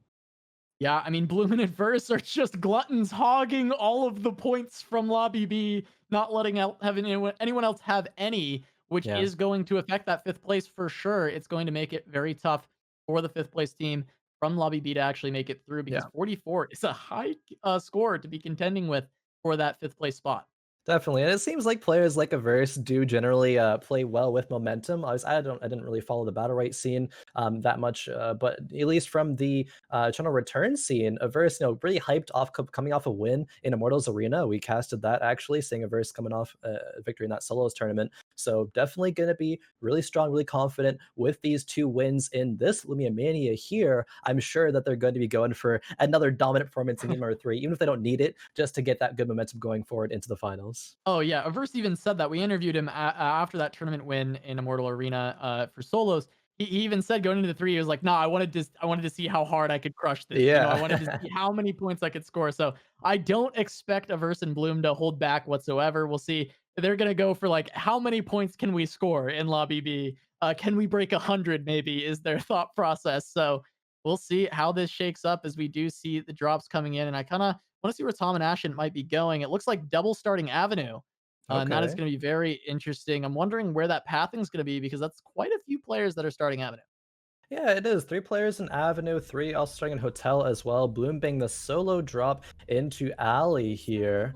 Looking across the map, Madara and Nadine actually in Beach on that bow. So I guess that's where their route is going. BBJ starting in Factory yet again. Mike Udall in a verse once again in the archery range. I feel like we see this every game. Mike Udall is a little bit faster out this time though, and that is huge. The pacing of Michael Udall now is so far ahead of a verse, they might actually be able to get the power spike going into Forest. He is dipping back for this box, however, here, getting the Q onto a verse, so it looks like he still needs to loot something, so I'm a bit more worried I was a few moments ago. Yeah, and now he's behind a verse, so verse is going to tag these last few boxes. Mike definitely losing out a little bit as Tom is taking down Olay on the other side in Hotel. Wow. Tom gonna be on that Nadine, probably completed the twin bow, I would assume, and was able to go very quickly. No, it's crossbow Okay. actually. Yeah, yeah. It's gonna be crossbow action, so we do. Oh man, blank on the name of it. I can get it up in one moment here. It is going to be the ballista right there for him. That is huge. That's 115 attack power, but it does give a little bit of skill amp there as well. I don't see that bow built very often, but it makes sense now why we started in that avenue area. Yeah, I mean, he gets that ballista, and now Tom is looking for blood. They want a high kill first place, like we talked about. As Tom gets onto Sleeping Lion, and Sleeping Lion, you don't want this. This ballista's doing way too much as Tom is chasing him down. Spasant was picking up on the other side. The Q barely doesn't connect for Tom. But when is his next dash available? His next grapple might be able to get him close to a Sleeping Lion, who is actually ticking pretty decent food here. Oh But my. half HP on each one of these as Tom is just 1v2ing people, fighting them off and taking control. But Fevy got the teleport in, gonna be able to pick up Olay, and Tom is going back to maybe try and farm them once again as Passant finds Olay, and so does Gummy. They're gonna start the fight. Fevy getting picked off by Passant right now, gonna go down as Gummy tries to chase onto Olay, and he should be able to pick this up on the next Lost in the Sauce. And now Olay and Fevy are eliminated in 9th straight away as Passant now goes on to Tom. Tom trying to kite, but Gummy comes through the wall and gets onto Tom, and now Tom is down. And this is the 3rd game in a row that Tom and Ashant are in trouble in the early game, and Ashant is not going to be able to get here. This is Lance of Poseidon on Gummy, and Passant should be on Electron Blaster as well. That is 3 kills to start the game for them. And they're just going to have the pick of the litter on the loot. They're going to have the ability to farm these wolves, maybe look for the Tree of Life in Hotel. This is a beautiful start for Gummy and Passant. It seems like that almost all but seals the deal there for Ashant and Tomsorcer's tournament run. I can't imagine Ashant popping off with a first with like 6 or so kills even that they might need. It's looking pretty doomed there. Tomsorcer, the early actually here though, a verse gets caught by BBJ and Michael. They are the kings of the forest in this game. This is exactly what they needed. They recognized that they could win the forest fight. They committed to it, and now they are reaping the rewards of the forest. A verse doesn't need this win, so it's okay for him to fall, but it's very, very needed for BBJ and Michael. Yeah, this is huge. They had to win Forest because, like you mentioned, it looked like they were not doing a good job of adapting. They have the Feng Shen and the Ruthium Marble completed, and they were able to find a verse with some crowd control, and with this combination of characters, Zahir and Shukai just evaporated a verse on that Hedgen. That's going to be a kill. That is going to be some snowballing out of Forest, getting all the loot they need, maybe finding some stuff off of verse. And next up, they're going to have to be able to reap the rewards of this, find some additional kills, and win this lobby if they want to make it to the final. Definitely. Samsora Sleeping Lion around the same spot that they were at before. Looks like Lily Dango now is on the run against Mike Udall and BBJ. They're farming even more kills here. And burnt to a crisp is Lily Dango there in the research center as she will fall. Mike Udall claiming all of the loot there now. They are up to 3 kills here. It looked like they teleported in and immediately got caught by BBJ and Michael.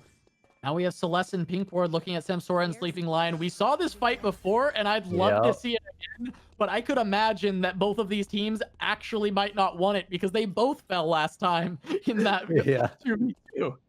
Giving each other some respect, some much needed respect, actually. PinkWard, running towards there for about a second, but they're like, nah, okay, we'll let you go. We kind of, we'll salute you as you walk on by because we respect you for that last game performance. They are still in the area looking. The bear there might go to the way of Celeste and PinkWard here as they just move on over to the temple here. Ashen actually getting pretty low. I think it's to Madara and Lobber on the other side of the map, and yeah, does get taken down by Madara, it seems. So they are in what is a really good or a much needed spot here, actually, picking up one. And they have to pick up more, though, if they want to advance.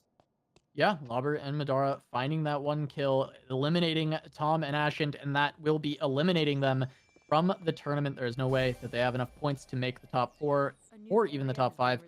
And so we're losing who we thought was maybe going to be the best team in the tournament. Does have a few very tragic games and does not make it through. Yeah. Power rankings in shambles now, for sure. In shambles. Absolutely in shambles. But Michael and BBJ trying to salvage it a little bit by finding a lot of kills and finding the win in this one. They've got 3 already. Going to be trying to find as many as they can. I mean, it is Gummy and Passant with 3 as well. Going to be a scary team in this overall. Especially with the performance that Gummy God and Passant have right now with just 3 kills and being at least 7th place in teams, I think they're pretty much a lock moving forward. Of course, they're still going to be playing for more placement points, just to very, very much guarantee it. But Passant on the Emerald Tablet actually already, that is huge. They have a lot of crit coming through, especially with Crystal Tiara and the boots that I don't know how to pronounce as well, the Bucephalus or something like that. Yeah, they're pretty hard to pronounce boots names. Yeah, absolutely. And Gummy's going to start cooking. Now, this is him in his element. Gummy is the chef. That is what he is. We've seen him do it before. He is always, he's either a loot pinata or he is the most stacked Shukai that we generally see, as he does tend to get a lot of food going on this chef. But we will see if he can actually continue to be the most stacked chef in the lobby, or if someone's going to find a very nice present as wow. This is a great collapse from BBJ and Michael. They're chaining the crowd control very well onto Sleeping Lion, and they're going to get the down. Now they're chasing onto Samsora. I think Sam should be able to get out of here, but that is so much damage from Mike Udall, landing all of his skill shots on Zahir, and he's pretty quick. Lost in the sauce going to land as the teleport does evade that Q. That might have killed Samsora if it landed. Mike does so much right now as Samsora is continuing to kite away. He's got the teleports. He's probably running out of charges now. Yeah. He is fairly quick, trying to run his way out of here. Okay, ran into Avenue, actually, so gets to dodge out on the Control Ward and Celeste team, but they might just find the fight here against Michael and BBJ. Yeah, they are looking for it. The spacing, once again, very good between these two players. Getting a lot of poke out, but Mike does read the teleport and starts to get some damage onto PinkWard, but the Caltrops should be enough to get them away. And now there is just a Sleeping Lion hiding in the brush over here, trying to get away and get revived. And he actually can. Samsora. It's possible because Celeste and PinkWard, they don't know that he's there. They will stumble across them right now, though, but still on the prowl is BBJ and Michael Udall. Yep, Samsora teleports back through, but he does get caught by the polymorph, and now he's stuck in a very hard spot. BBJ gonna miss a couple of abilities here, not connecting onto PinkWard, but the Burnt to the Crisp is coming out, not quite gonna finish off the Emma as they continue to kite away. One more skill shot from Mike does seal it, and PinkWard falls, but now Madara is here trying to get more, gets the snipe onto BBJ, and that will be a knockdown by Celeste, but they are going to chase onto Celeste instead, and Mike might be able to get in for the revive onto BBJ. I'll be watching that at the bottom of the screen as we continue see the chase down on to the Adriana. BBJ is going to get picked up, and they're going to just try and take down PinkWard, try and get that loot and pick up Sleeping Lion loots as well. Madara going to look for one more snipe. Can he predict it? Does not connect onto Celeste. Very close, but it does look like the Adriana is caught in a very tough spot. Very good split up from the two players of Lauber and Madara, and they take down Celeste. That is a couple more kills for this team, and they're trying to keep their hopes alive in this tournament. Definitely, and I think, yeah, Madara actually got the kill onto Control Ward as well, so the much needed game for a lot of these teams, like BBJ Udall and like Madara and Lauber, they're now, neck and neck in this game, 4 kills to 3, both gonna be getting at least decent placements here. Let's see who's gonna be able to come out on top here because, oh man, Gummy and Passant as well, I mean, they're probably guaranteed at this point. Bloom is just going to be ratting it out, but I wonder if it's going to mean that BBJ and Michael are going to go onto the aggressive, want to hunt down Madara and Lauber, because if they're able to take them down in 4th place, it's going to be a lot more decisive than, say, if they both, get to the top 2. Yeah, it is really, really close between these two teams trying to fight for the spots.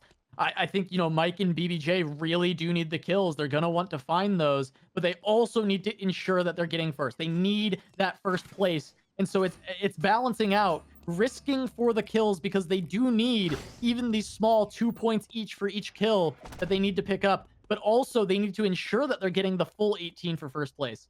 Yeah, like if it's a scenario where all the teams make it to the final zone, which is a long way away at this point, as Wickline has spawned, BBJ and Michael and Madar and Lauber might actually just opt to focus each other over teams like Gummy God and Passant, and that is going to be the correct move to do. We'll have to see if that comes into play right now, but Wickline up is in Avenue. That is Yeah. where Michael Udall and BBJ are going. So if they get this Wick online, they can continue to hunt down the other members, especially again Madara and Lauber with ease. Yeah, and they have time right now to take it for free. There's no one else here to contest except for Bloom, and well, he's level 6. He's rat jamming away. Yeah. He's not going to be contesting the wick line. And now BBJ just has to make sure he gets some really good food because right now ticking for 40, not the best, but not too bad either. Wants to find some better food overall to set up for this very, very late game. This is good practice for Bloom, riding it out if the case needs to be in the finals. Even though, under level 6, you're like, oh, what is he doing? He's just playing for placements there. That's what you got to do in this scenario. So some good time to get that practice in because you're already locked in to move on to the finals. On the other sides of the map, however, it's going to be everyone in opposite corners, Uptown, Factory, Temple, just taking their sides, rolling with it, and we might see a bit of a lull in action until we get to that final zone. But it does give us some time to talk about the builds that these players are running right now. And I think Michael Udall has some good stuff online. He has the Scott, he has the OD boots, but no completed helm right now. Could maybe drop a lucky Mithril, get Mithril helm, but and then we have from Madara actually that fail not online, and that is huge, especially with the playstyle that Madara does like, that auto attack heavy centric build there. That is going to be huge. Not only does it provide 100 attack power, but it's also 15% lifesteal as well. Yeah, absolutely. I mean, that is a huge pickup for Madara. I think, him and Lauber are going to be a big threat in this final zone. EOD suit is a really strong item right now, and he also has the cube watch for attack speed once he's getting ramped up. The hunt is maybe a little bit low right now, 159, only 28 hunt on this Nadine, but he is going to continue to farm that out until kind of the end of the game, so he will have the chance to scale out and be really stacked towards the end of this lobby. Definitely so. Going to be stacked a lot of attack speed with the feather boots as well. And that cube watch. There's going to be so much there. Gummy not completing his build actually yet. Still is wearing just that mask as opposed to cleated helm. But Passant now, boots of Hermes as well. Bloom needs to step out of Avenue here. Is going to continue to rat jam it out in this alley bush. I don't imagine that players are going to check this, seeing as it is next to a red zone there. Of course, they know that Bloom is across the map somewhere, but it's not like you're going to be explicitly just hunting him down, because you're going to want to still be farming out, getting your mastery high enough, and wanting to make sure that you're strong enough for those endgame fights versus the other built-up teams. Yeah. One thing to note about Michael is he's sitting on that chain quiff, which if he does find Mithril, will be Mithril Helm, which is really strong to get that extra cooldown reduction on the Zahir. I think if he can find that item, I mean, they're looking in really good shape on these builds with the EOD boot and suit to be really tanky, then having Scotty on top of that. He does find the cooldown reduction in a different way, however, finding the Tac Ops Helm. I would like to see him keep that chain quiff, though, because I do think Mithril Helm is a little bit better. Yeah, I mean, I guess the Tac Ops does give a little bit of max HP there, but I think the movement speed from Mithril Helm might just be a tad bit better. Both have 15% cooldown reduction, which is really, really nice for a Zahir. So I mean, I don't dislike saying, okay, I'll just settle with the Tac Ops. It's kind of fun to do that there. They're not going to be having too many opportunities to farm for Mithril. Gummy God still cooking up a storm here. He's on 80 stacks right now. I think he should be probably a little bit higher optimally, but he is doing a lot of cooking now. So getting up to 100 is that comfortable mark for that Shukai on 3k max HP. Could even get up to be further on, maybe, going to that 3.5k, 4k once we reach like the very, very late game. Yeah, absolutely. I mean, these Shukais both are going to be trying to scale up with the cooking right now. Madara is going to be trying to scale up with the hunt. So all the teams are kind of looking towards their scaling, as we do see Madara and Lobber walking in here. Could have found Passant stuck in kind of the bear's den. Might have been able to Yeah. find a pick, but they just didn't quite walk in range of vision. It is night, so there is limited vision for the two of them. Not going to be able to catch him off. That's pretty risky, honestly, for Gummy and Passant to be as split as they were. If you are Passant stuck in that Pond Bear area, there's very low chance that you can actually get out of there alive. Gummy still just cook up a storm. I think you really want to be babysitting each other at this point in the game. Yeah, absolutely. Just a quick note that Madara is the only current player that has hit Mastery 14. He does have that bonus skill point in the bow skill. It's going to do a ton of damage going forward. Any rat jammers in the chat? Couple rat jammers. I see a few of them. Bloom, certainly one of them right there. Keeping tabs on still being level 6, but that's fine. You're chilling. You got a little time to relax. Rat jam it out. Madara and Lobber. Madara, of course, as you mentioned, the only player on level 2 weapon skill, and that bow skill is gonna slap. You're not at like a huge hunt mark right now. We're on 42 hunt right now and the 200s for the stacks, but still the damage is mostly going to be coming from those auto attacks. You're not going to rely solely on that Q poke, but it still is going to be a big deal in securing kills. We see how much damage does to the bat there with the bow skill. That 1400, of course, bow skill does do more damage if you land the center of it, but they might find themselves a fight here with Gummy and Passant. Yeah, it looks like Gummy and Passant don't want this straight away. They are probably not interested in fighting, but for the final zone at this point, seeing as how they have just been stacking up, it's kind of an arms race between everybody right now. They are going to walk into BBJ and Michael, though, and BBJ actually does want something to do with this. He's looking for that knockup. They do have the damage to just kind of one-tap anybody if they land the crowd control, so they are going to be looking to see if they start anything straight away, but till then, everyone else kind of looking to just play for this final zone. And that goes to show the mindset of BBJ Michael right now. They very much want to get aggressive. They want to find the kills if it means that they are going to comfortably move forward there in a 4th or better slot. They don't want to be 5th. They don't want to be on the bubble. They want to have a statement game number 3 here, especially considering how poorly the first 2 went. They want to dominate Lumia Island right now, and they are in lead in kills, so they want to keep that momentum going forward. Gonna get onto the Bears, try and get a little bit more mastery overall. Mike has completed a Bergonet, which is going to give him a lot more SP for ability power as well. Going to help him out quite a bit. Does have that Scotty for the flat amp. Yeah, bit of cooldown reduction, 10% I believe on the Bergonet as well. There is some SP, maybe a fight now. I mean, we know BBJ and Michael have to look at a fight. They both are level 16s, and Lobber isn't. However, it's hard to chase into that Nadine and Magnus. Magnus can just wall stun. Nadine has the squirrel traps all set up. Yeah, they're just going to give some comfortable distance right now, and we're going to be, nearing our final zone here. Pond and Hospital are going to be closing off in but a minute and 20 seconds, so they have to find their way to the final zone here. Yeah, I just want to say that corridor has to be one of Magnus's favorite places in the entire game to try and fight, because there's nowhere that you can stand that you're not going to get wall stunned in that corridor. So smart for BBJ and Michael to walk away from that.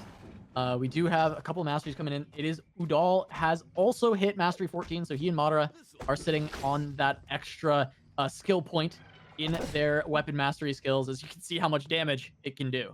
Yeah, Bloom having 2 mastery right now. Feels good, man. Of course, Chat did want the update for sure on Bloom's mastery. He's at 2 mastery, level 7. Yeah. Pretty strong right now. We'll see if he can come in with the bike towards the end and maybe third party a couple of kills. Yeah, I was gonna say, imagine if Bloom was able to bike and to steal a kill later on into the game. That would just be insult onto injury, because they're already locked in. But Bloom surely going to be looking for that sort of play here. Madara and Lobber setting up, moving forward into the factory, as well as Michael Udall and BBJ. There is Gummy Gun Passant already set up. I believe they're bush camping down there, waiting to see if anyone finds their way to misstepping towards them. Oh, they're actually aggressive moving forward here. Yeah, looks like they want to collapse potentially. They need to find the best position as Factory is going to be the zone. Now, if they can get there first, they can definitely find a good position as Bloom. Bloom gonna try and make his way in with the bike, but going to be met by Madara and Clobber with the club, gonna bash him into a wall and pick that up. But they are gonna get one kill on Bloom. And now this is the top three. BBJ and Michael versus Madara and Lauber is the big key matchup to look at, because whoever lives past this and finds kills might be someone that is cracking their way into that top four, where the other might not quite make the cut. So it is interesting to see these two matched up. Gummy and Passant looking to play spoiler for one of them potentially, as we will see targets on their backs between these two teams.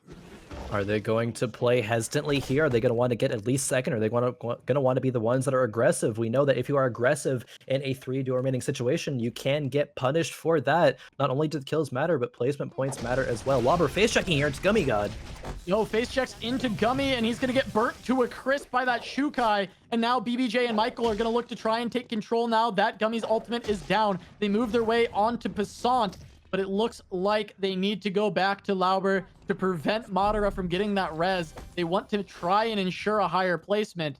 They're going to start to back off. Michael getting poked out quite a bit. Madara does so much damage with that Q on Nadine, trying to get this res. Another opportunity for a 1v2 situation from Madara, but it's going to be really, really hard to do that against these players remaining right now. Lauber crawling away. Can perhaps he find a res in this scenario? Are BBJ and Michael going to get bullied off by Gummy Passant? They want to stop this, assuredly. Will they, though?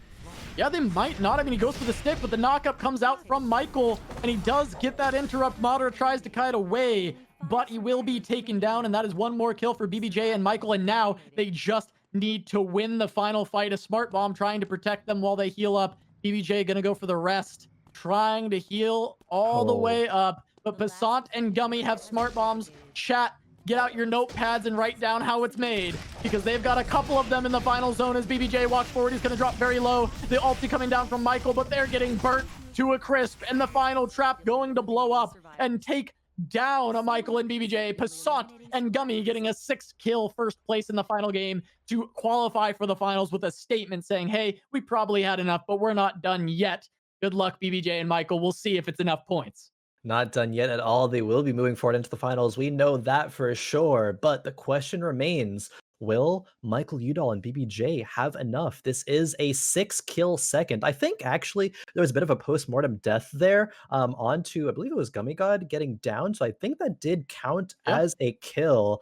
I'm not 100% sure about that. Did. Yeah, I'm did. pretty sure it's 6. Yeah. It did count as a kill there. So I believe it will still be counted moving forward here. And if those are the points they needed, oh man, how spicy would that be? All I know is it's close. I'm not going to try and do any caster math, because I know that a lot of these scores were very tight. And I know that some of these middle of the pack teams, you know, like Control Ward and Celeste, PinkWard and Celeste, on 2 kills in a 5th place, like that's going to be a little bit of a bump. But was it enough? They had a pretty high score going in. They had a good odds of making it, but I don't know if it is enough quite yet to secure that top 4. All I know is it feels like it's going to be close, and I can't wait to find out who will be making it on to join our Lobby A top 4 in the finals. Regardless of the scores, you know, when we get those tabulated, I'm just excited about the quality of play that we have seen so far with these two lobbies here today. There has been some massive, massive plays coming out from everybody, right? There's no one that you could really sleep on in these games. We saw some excellent play from, you know, in lobby A from Tolki and Pulte coming out and really surprising me, and I'm sure surprising a lot of you at home watching as well. Of course, Averse and Bloom coming into these games making a statement, but Gummy and Passant as well as Michael Udall and BBJ. Like, there's just so much strong competition that leads to some hype moments here, especially when you're able to get a hype final zone like that. And I believe we do finally have our scores available. So let's see who has made it forward into the finals. It will be Bloom and Averse, Gummy Passant, Lauber and Madara, as well as PinkWard and Celeste. Michael Udall and BBJ are not going to make it through because they do lose out on the tiebreaker, it seems like, over to Turk and Leon Black. Oh my god, if they got first place there, that extra kill and the first place points would have tied it up at 44. Yeah. And we would have gone to additional tiebreakers, which would have been kills and then average placement. Well, they would have Wow, gotten they that would have was gotten so close. they would have gotten 1 more kill. Oh, yeah, is it 2? Yeah, it is 2 more Yep, points. So, yeah, it would 2 have more. gone to that's It would oh, have gone to wow, that's 44. That is so insane. close, but we do know what our final lobby for the finals will be. It will be Tolki and Pulte, Nizori and Madru, Skaz and Piemaster, Prismat and Pitkid, Turk and Leon Black from Lobby A will be joining Bluminiverse, Gummy and Passant, Lauber and Madara, and Pinkward and Celeste from Lobby B. That'll make up our final lobby.